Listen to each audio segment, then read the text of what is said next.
Hello and welcome to another episode of MMMTV. I'm Ryan. And I'm Mel. As we bring you the very latest van reviews, accessories and travel.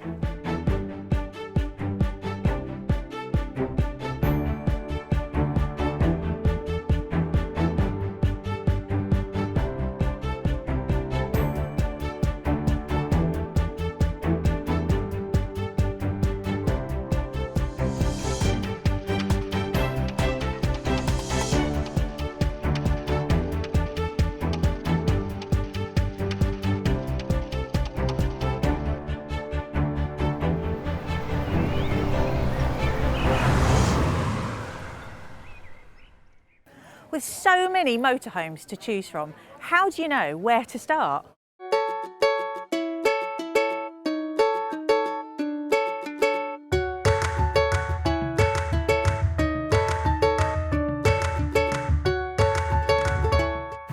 So we've picked up the kids from school, we've been shopping, and that really is the beauty of a camper van like this. All week, Monday to Friday, it's a car. You get things like cruise control, twin airbags, this 7-inch touchscreen with sat-nav, DAB radio.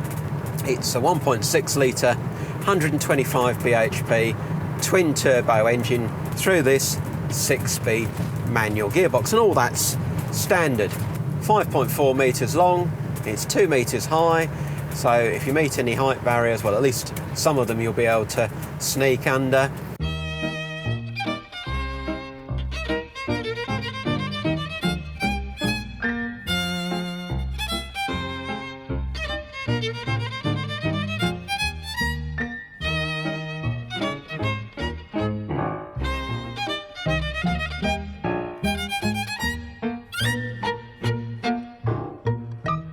Now we've arrived at Woodland Waters, and well, it took us about 30 seconds to just pop up the top, just undo 2 catches at the back and up it goes. No real effort required, and of course push up the roof bed as well. It's almost got a sort of coach built motorhome type feel to the layout with this Pullman seating. This rear facing bench here doesn't have seat belts, but the forward facing seat there has a pair of belts, so it's a 4-seater for travel. And this big L-shaped kitchen and the corner bathroom, which is a bit of a feature. What I really like about it straight away is that with these twin sliding doors wide open, you really do have a feeling of enjoying the outside, but with the comfort of sitting inside. Decent sized table for dining. There's only me and the cameraman today, but you just about squeeze a 2+2 family around this table, as long as the kids weren't lanky teenagers. And you've got a little jump seat here too. Now, I think it brings us to lunchtime. So after lunch, tidying away, there is plenty of space in this kitchen. 2-burner hob, sink that's fed with hot and cold water. Now the heating system and the boiler in this is a trimmer combi, but not the usual gas or gas and mains unit, but one that's fired by diesel. Lots and lots of worktop. Even at the back here, over the fridge where it's a bit higher. Fridge is a 41 litre compressor unit, and then you've got 2 large drawers, little cutlery drawer there, these timber doored units, more storage there, and then neat little bottle storage area at the end. In the rear offside corner, through this very flimsy timber door, is a facility that will be an absolute godsend if you like to camp wild, if you like to go to festivals, if you like to camp anywhere where there aren't lots and lots of facilities. So you've got a swivel cassette toilet, you've got a corner wash basin, a bit of storage above and below the basin, and then you could even take a shower, although you'd probably have to be sitting on the loo to do so. But if you really had got grubby on the beach, or you'd got particularly sweaty on a really hot day, that is quite a nice feature to have. There is, however, just one downside. So you're a bloke taking a call of nature, and well, there's not a lot of privacy, is there? And even if you sit down, it's not what you'd call private. So up here you have a double bed that's a full 2 metres long by 1.2 metres wide. proper adult-sized double bed. The only downside is that this mattress is only about 35mm thick and it's on a solid base. There's no slats or springs underneath to give you a bit more comfort.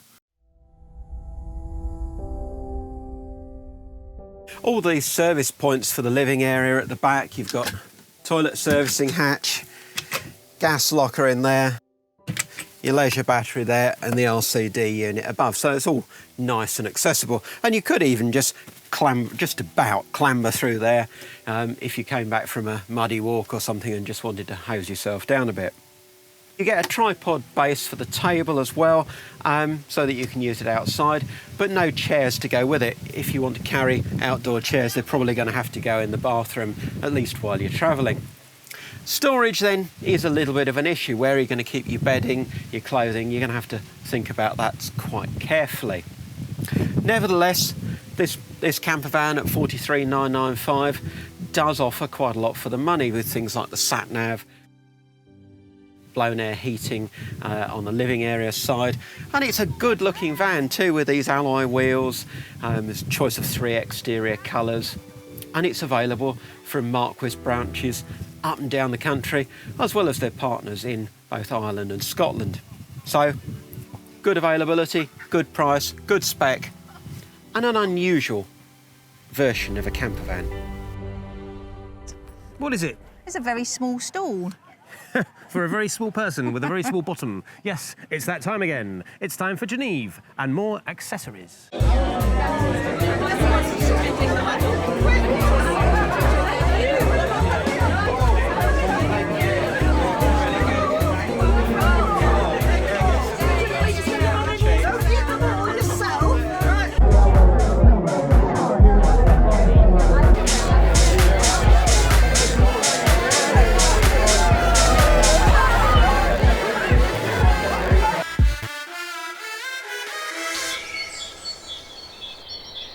I do love entertaining friends and family. Great fun in the motorhome on the campsite. Typical me, unfortunately, I forgot to book a picture with an electric hookup. Luckily, though, I've got this new G-Tech Hoover, which comes with a 22-volt lithium-ion battery. The charge in it should last about 20 minutes. It comes with a range of attachments. I've just put the carpet one on here because that's what I'm going to need, I think, to begin with. So I'm going to make a start. Let's see how we get on.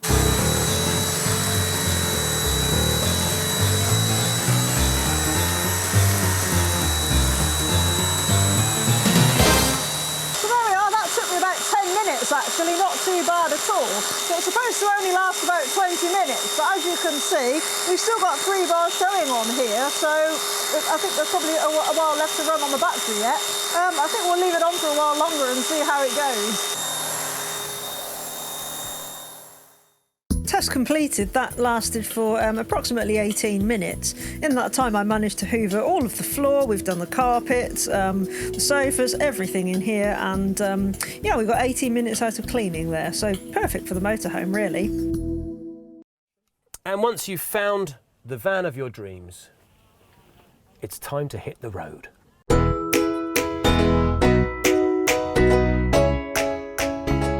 I'm driving along the Roman road that follows the path of Hadrian's Wall. This is the north side of the wall. It means over there is the Roman Empire. This is the free world, and it's also the Northumberland National Park.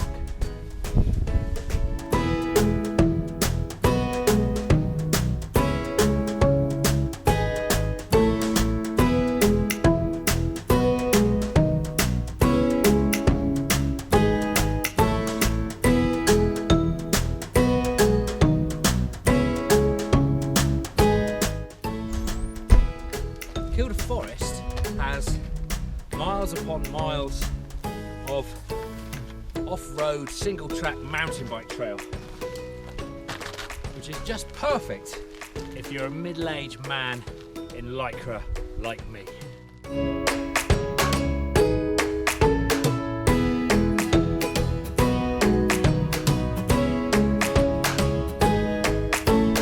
I'm absolutely covered from head to toe in mud.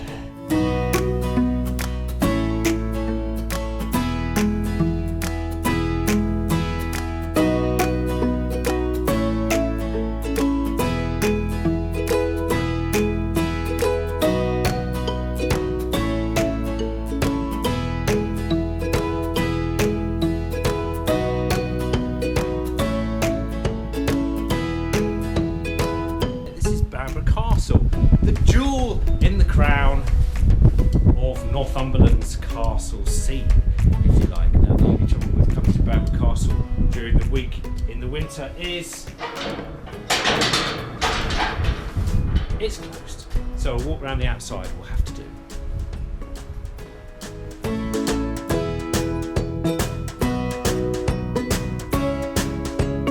So there's amazing view, Bamburgh Castle. Northumberland is just like this. It's wild, it's open, there's not many people here, loads of castles, loads of open space and loads to do. I've only scratched the surface of it, and I hope you'll come and discover the rest of it for yourselves. And there's no one on the beach.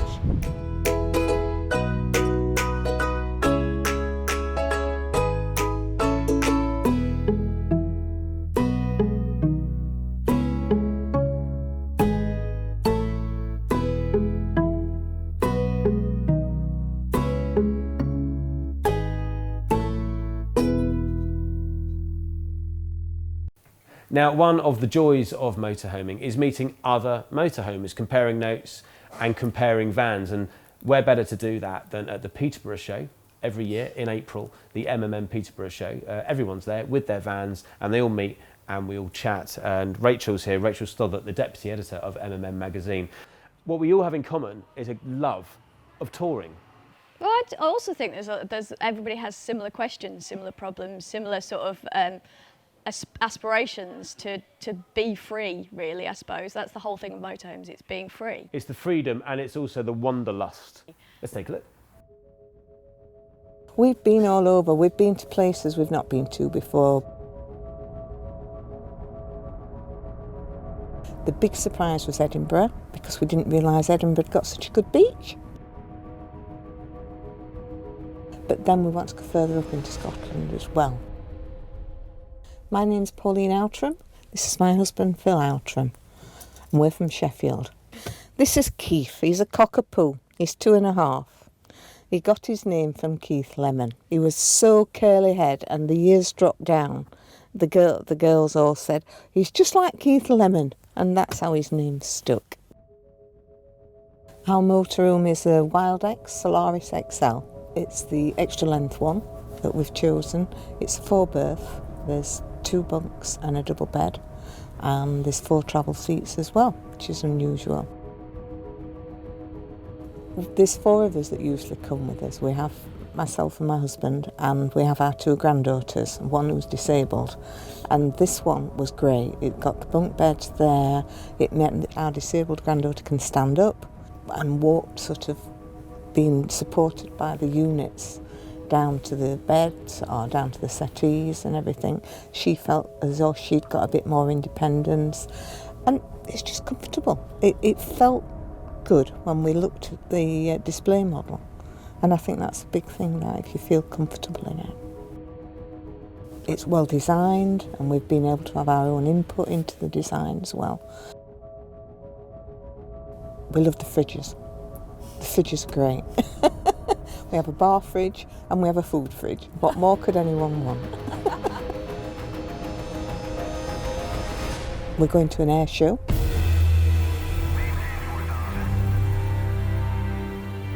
Then we hope to go back to Berwick and have a look at Berwick again. We parked up there at Berwick-on-Tweed and you look right out over the bay. It was fabulous.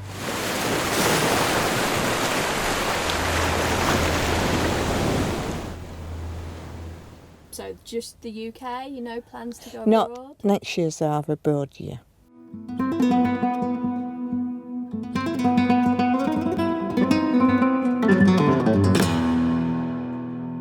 Next year we hope to go into Spain.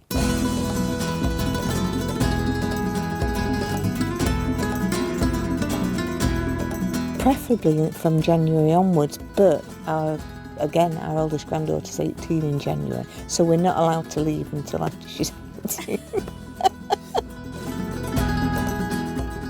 From the north, and motor right down, and stay at different areas and what have you. We do have an awning, a blow-up awning that we attach as well, so that gives us another room altogether. And then we're sitting here, but that's only bad weather. Good weather, but dry weather, we're out and If there's a beach nearby, even in the rain, we're out.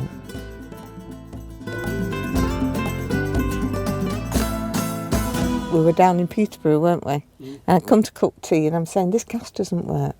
Of course it works. No, it doesn't. Off you go, toodling around the van and everything, trying to think. And then about 2 hours later we said, have we got some gas?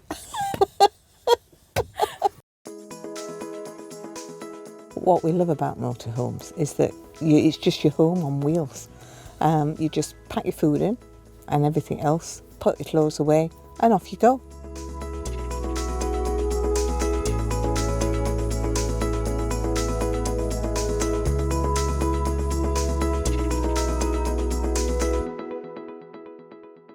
And once again, it's technical time. We've got Peter here from MMM magazine, our technical editor, and I'm sure you all know what this is and where you stick it. But what you might have noticed is that that's a little bit shorter than normal. Tell us about this, Peter. Well, I had obviously the massive long orange 20 metre, 25 metre one that you get with most motorhomes, but actually where I park my van and plug into the wall, it's quite a short distance away. And I thought, well, I don't need a great big one, I'll make a small one.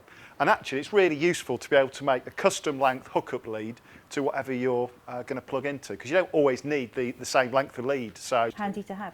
Okay, well, let's take a look at how it's made. The first thing you're going to need is obviously cable, some plugs. So you've got a male and a female.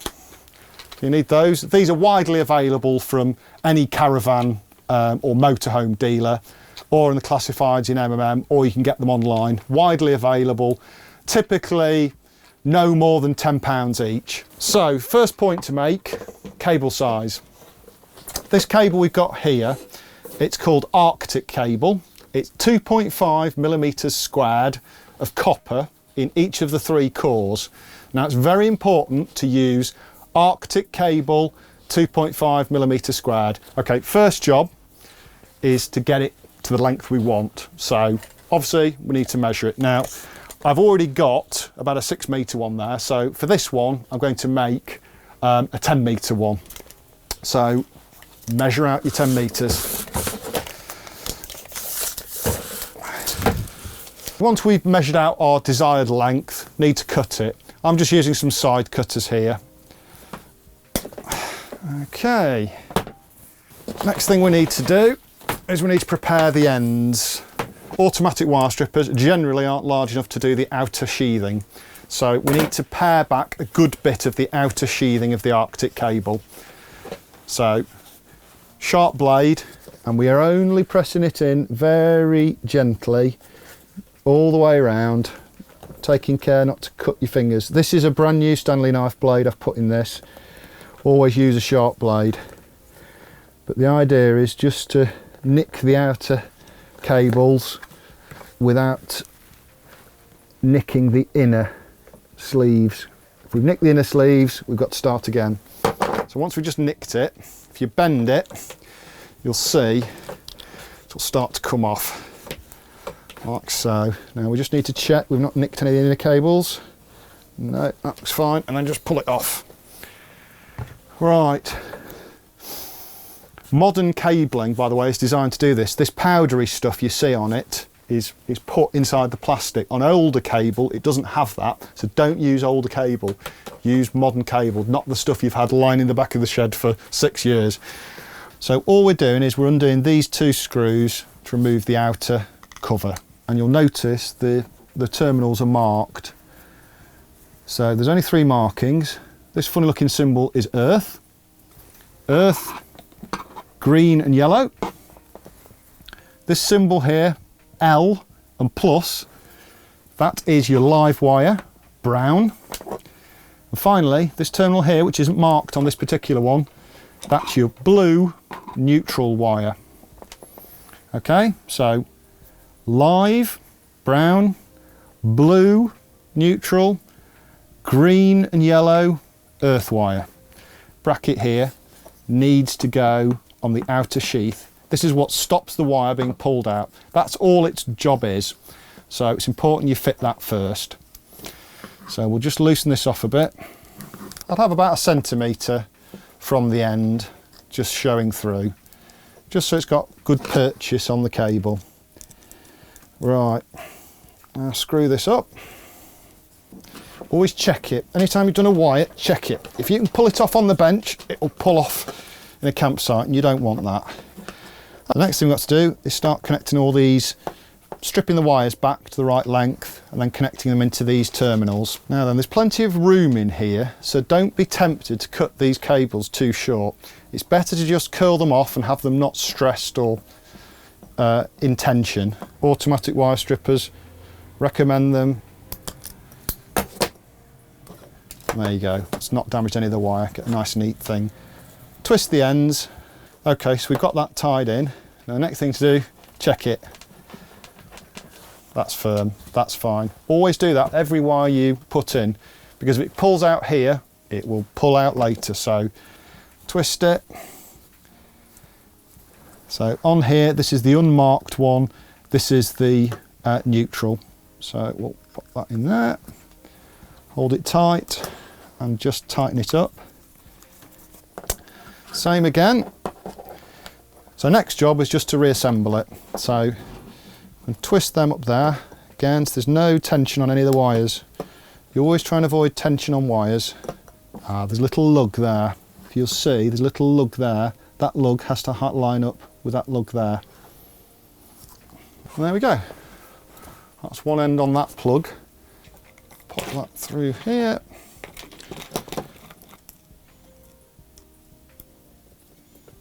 Okay, so we'll loosen off all those connectors again. Right, so as before, we'll just shorten the wires down. Right, so make the earth one slightly longer because we've got the 2 screws on that. So pop that in there. Again, just check them when you've put them in. Right, and there we have one 10-metre long hookup lead with two new plugs fitted. Total cost of that cable, it's probably not even 20 quid, if that, but it's custom length. You can make it whatever length you want. And also in an emergency, perhaps on a foreign site where you're struggling to get to a hookup point because you can't park too close to it, you could even extend it, your orange lead, with that. The only thing to be aware of, if you do it that way, is that when you plug these leads together, they're only weatherproof, they are not waterproof. So just don't do it if it's raining or if it's near a puddle or anything like that. If you do want to do it and it's raining, try and lift this off the ground. It is water shower proof to a certain extent, but you can't have it sat in water, obviously. Okay, so that's how you make a custom length mains hookup lead.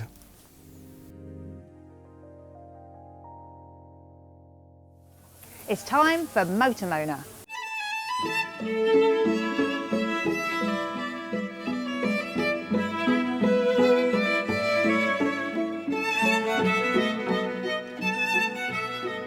What is it with hell's grannies and granddads who roam the realm creating havoc on the highly polished chrome-covered mobility machinery? They're not a section of society to risk messing with, are they? Just ask the politicians around about election time if they want to upset the pensioners. Definitely not. What's more, a long hard look at the demographic of the mobility scooter market seems to suggest that it coincides quite closely with that of a motorhomer. And we wouldn't want to upset them, would we? This apparent link could be why the outdoor motorhome shows have lately become a bit of a scooter parade. In addition to those long-standing dogfight displays, of course. Come to think of it, most of the scooters at the shows have a dog or two aboard, don't they? Quite often it's a brace of Yorkshire Terriers snarling and yapping from the front basket in lieu of a horn, warning of their impending approach.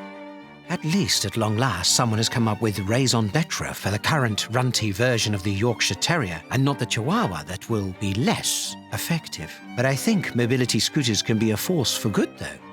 And whilst my mind is lingering a little on the wonderful outdoor shows organised by the publishers of MMM, a memory of incident at the Peterborough show last year needs airing.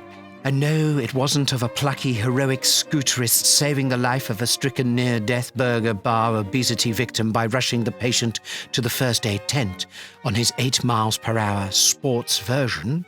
No, it was the sight of a more compact 4 miles per hour variety pushing its way through the lingerie section of clothing stand.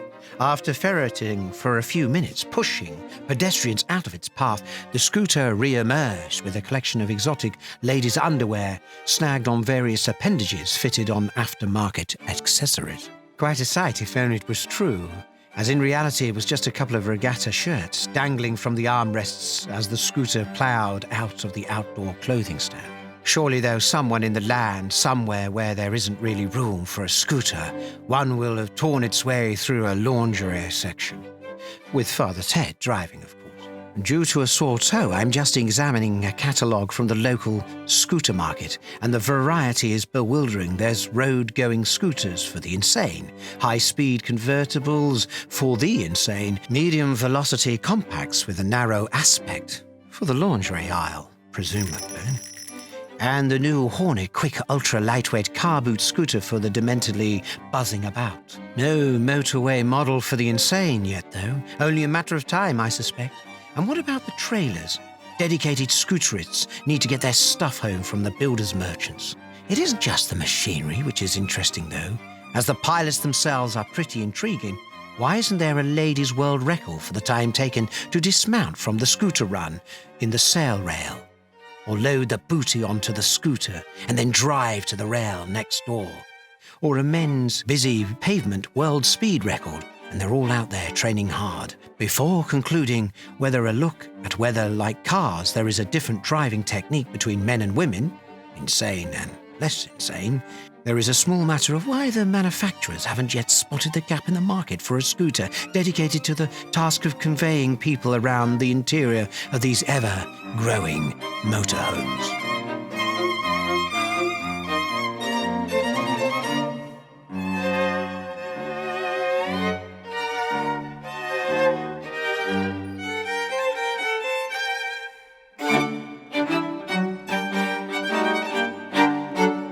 So that's it for this episode of MMMTV. We hope you enjoyed the programme. If you want to find out any more about MMM or motorhoming, you can go to outandaboutlive.co.uk. Also, check out Pocket Mags, where you can see the online version of MMM magazine. But that's it for now. Thanks for watching. We hope you've enjoyed yourselves. We'll see you next time. But in the meantime, happy motorhoming.